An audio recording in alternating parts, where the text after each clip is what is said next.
Alô, meus irmãos, Pastor Moabel. E hoje eu vou falar um assunto que não é ventilado, porém, já há muitos anos está havendo uma defesa sobre a salvação do diabo. Em outras palavras, começam-se afirmações, inicia-se afirmações que o diabo tem um plano de salvação da parte de Deus para que ele se salve. Nós vamos para a palavra de Deus. Ezequiel capítulo 28, a partir do versículo 14, que diz: Tu eras querubim ungido para proteger, e te estabeleci no monte santo de Deus. Estavas no meio das pedras afogueadas, andavas, perfeito era nos teus caminhos, desde o dia que foste criado, até que se achou iniquidade em ti.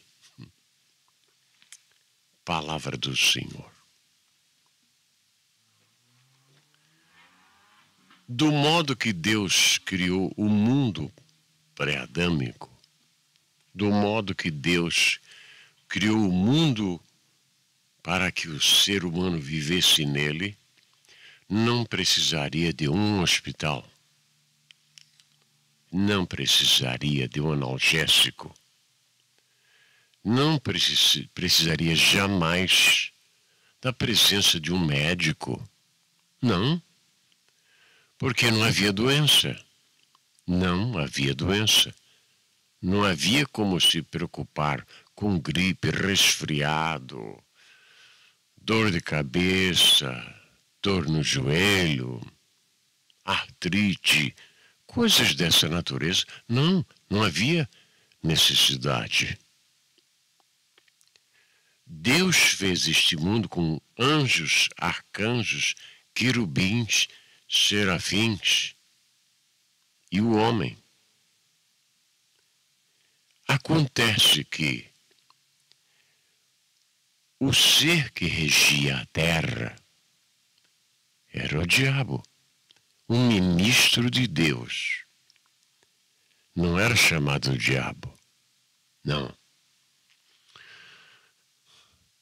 E ele, ao cuidar da terra, é bom lembrar que a Bíblia diz que existiam nações sobre a terra, nações.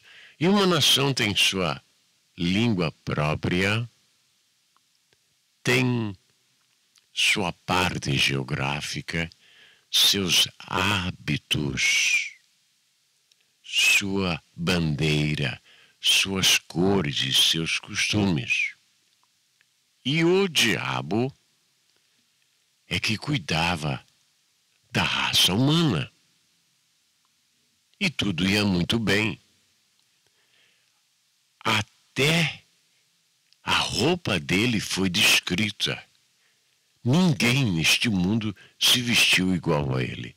Uma coisa interessante, é bom lembrar que o diabo não chegou ao ponto que chegou de vestir aquelas roupas por meritocracia.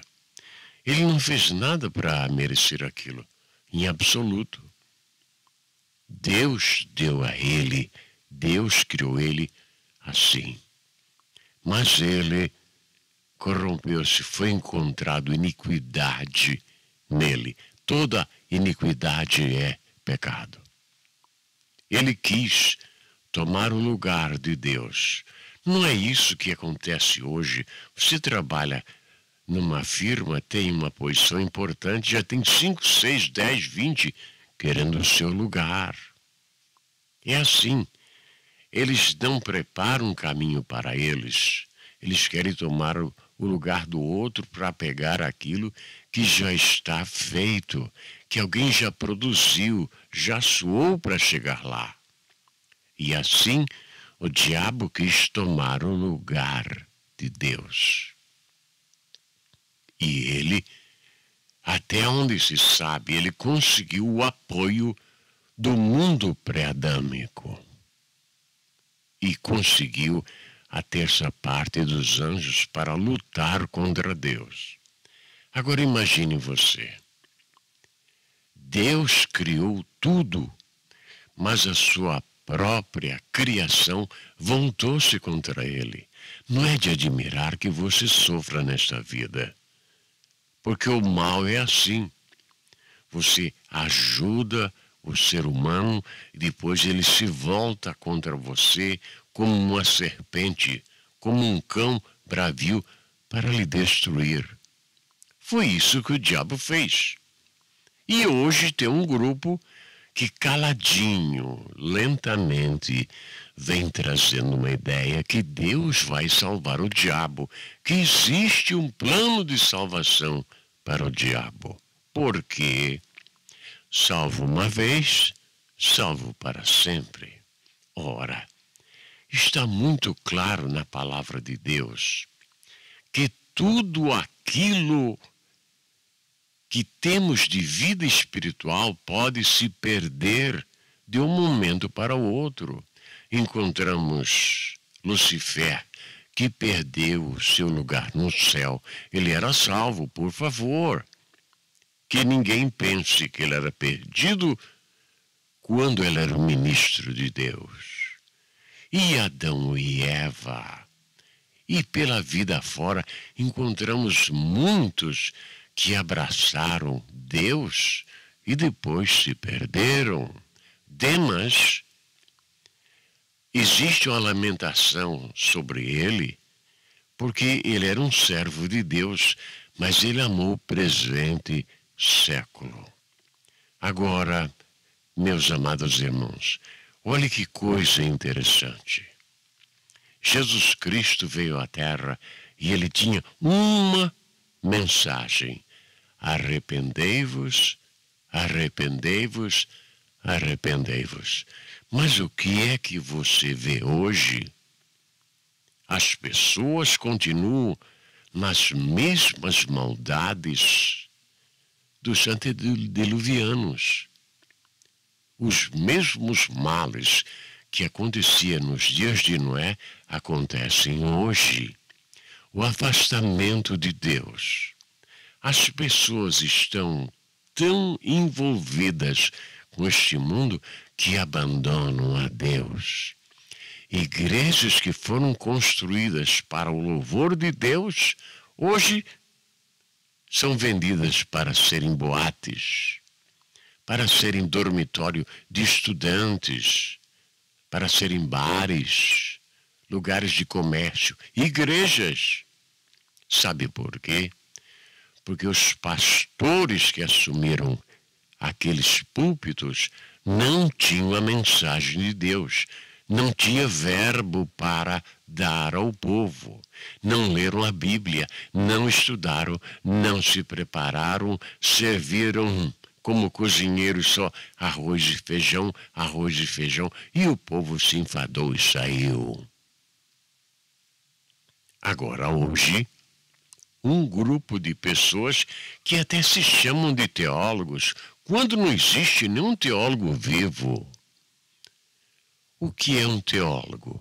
É um professor de teologia que trabalhou, deixou trabalhos, e o seu trabalho é examinado por outros professores quando ele morre.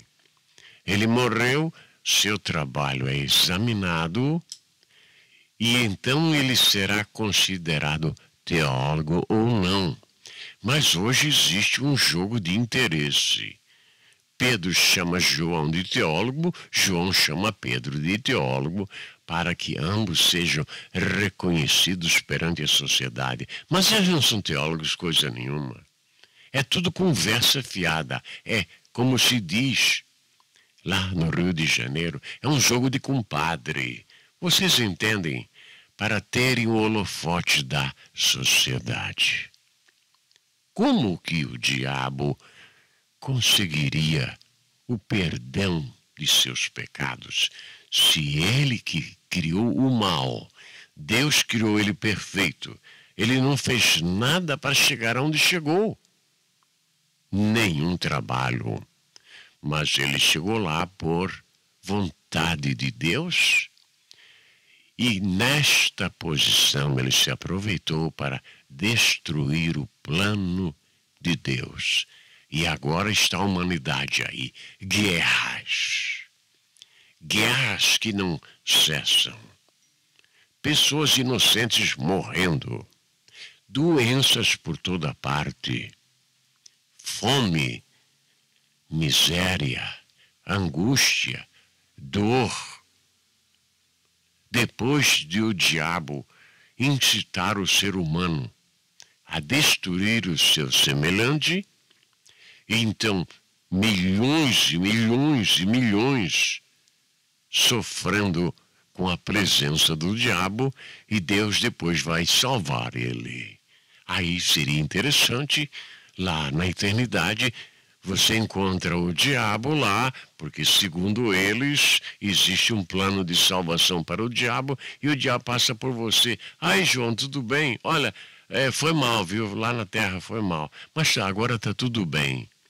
Isso é uma conversa maligna para que a palavra de Deus perca o seu valor. O diabo escolheu o caminho que ele está trilhando hoje. O diabo é um ser raivoso, angustiado, depressivo, infeliz, porque não pode ganhar esta grande batalha que é derrotar a Deus. É impossível derrotar a Deus.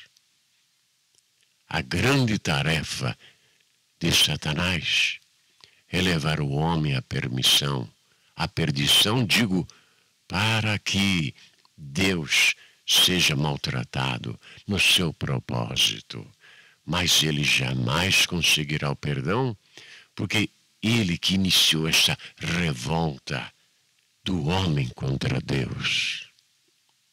Meus queridos irmãos, quando este mundo estava no maior sofrimento, Deus enviou Jesus Cristo para um sacrifício tão grande que ele mesmo disse: Pai, se for possível, passa de mim este cálice. Mas alguém tinha que morrer pelo pecado dos homens. E Jesus Cristo enfrentou todo tipo de enfermidade na cruz do Calvário. Foi espancado até por soldados. Imaginem vocês. Um soldado é um ser humano preparado para a guerra. Jesus era preparado para o ensino e o soldado preparado para a guerra. Mesmo sabendo que Jesus Cristo não portava uma espada, não era um lutador, era um ensinador, o meigo nazareno, eles bateram nele, sabendo que ele não podia se defender.